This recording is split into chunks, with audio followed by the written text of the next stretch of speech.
এখন চৰকাৰী বিদ্যালয়ে দৃষ্টি আকৰ্ষণ কৰিছে সকলোৰে। এইখন শিৱসাগৰ জিলাৰ খেলুৱা প্ৰাথমিক শিক্ষা খণ্ডৰ অধীনস্থ 163 নং চিটিয়াগাঁও প্ৰাথমিক বিদ্যালয়। এই বিদ্যালয়খনে সঠিক শিক্ষা আৰু সাংস্কৃতিক বাতাবৰণৰ মাজেৰে ছাত্ৰ-ছাত্ৰীক প্ৰকৃত মানৱ সম্পদ হিচাপে গঢ়ি তুলিবলৈ গ্ৰহণ কৰিছে কিছু ব্যতিক্ৰমী পদক্ষেপ। বিদ্যালয়ৰ চৌহদত প্ৰৱেশ কৰিলেই চকুত পৰে কিছু মনপৰসা বাক্য আৰু মধুৰ শব্দ, যিবোৰ কথাই বিদ্যালয়খনক দিছে এক অনন্য মাত্ৰা।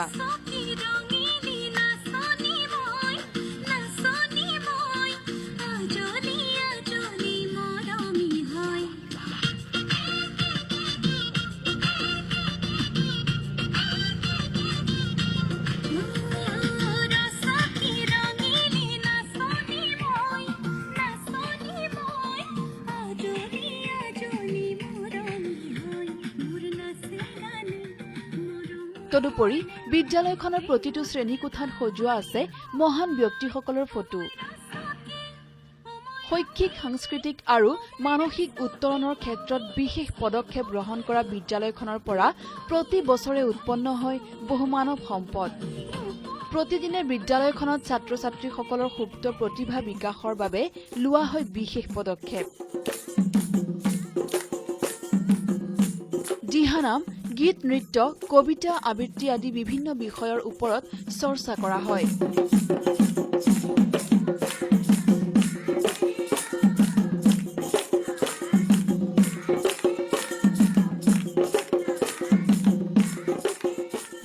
এনেধৰণৰ মনোৰঞ্জন কাৰ্যসূচীৰ লগতে আধ্যাত্মিক জ্ঞানো প্ৰদান কৰা হয় ছাত্ৰ-ছাত্ৰীক। জয় গুৰু শংকৰ সৰ্বগুণাকৰ যাকে নাই কিয় ভাম। আমি চৰকাৰী বিদ্যালয় বা বেচৰকাৰী বিদ্যালয় ইয়াৰ কোনো কথা নাই। ছাত্ৰ-ছাত্ৰী আহিব তেতিয়াহে, যেতিয়া আমি বিদ্যালয়খনৰ প্ৰতি আন্তৰিকতাৰে, একাগ্ৰতাৰে সকলোখিনি কাম কৰিম, তেতিয়াহ'লে আমাৰ বিদ্যালয়লৈ চৰকাৰীয়ে হওক বা বেচৰকাৰী হওক সকলোলৈকে আপোনা আপুনি বিদ্যালয়লৈ ছাত্ৰ-ছাত্ৰী আহিব।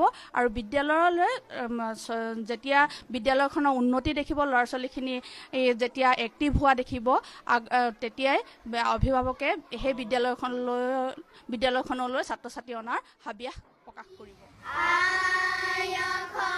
বিদ্যালয়ৰ গুৰু শিষ্যৰ মাজত এক নিবিড় সম্পৰ্ক স্থাপন কৰাৰ লগতে ছাত্ৰ-ছাত্ৰীসকলক বিদ্যালয়ৰ প্ৰতি ধাউতি বৃদ্ধি কৰাই হৈছে শিক্ষকসকলৰ উদ্দেশ্য।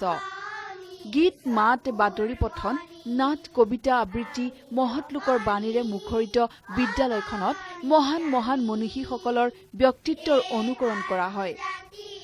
বিদ্যালয়খনত শিক্ষাগুৰুসকলে ছাত্ৰ-ছাত্ৰীসকলক একোগৰাকী সুনাগৰিক হিচাপে গঢ়ি তোলাৰ ক্ষেত্ৰত আত্মনিয়োগ কৰিছে। বৰ্তমান সময়ত যিটো শিক্ষা ব্যৱস্থা হৈছে, অকল কেৱল পাঠ্যপুথি শিক্ষাই কেৱল শিক্ষা নহয়, অলৰাউণ্ড ডেভেলপত আমি যিটো কওঁ, সকলো দিশৰ পৰাই ল'ৰা ছোৱালীয়ে আগবাঢ়ি নিয়া যি প্ৰচেষ্টা হাতত থাকে, সেইখন বিদ্যালয়ে আমি সঁচা অৰ্থত প্ৰকৃত বিদ্যালয়।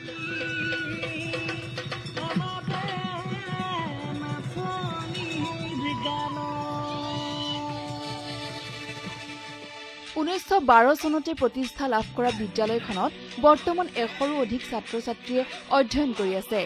এই বিদ্যালয়খন এতিয়া সমগ্ৰ অঞ্চলটোৰে আকৰ্ষণৰ কেন্দ্ৰবিন্দু।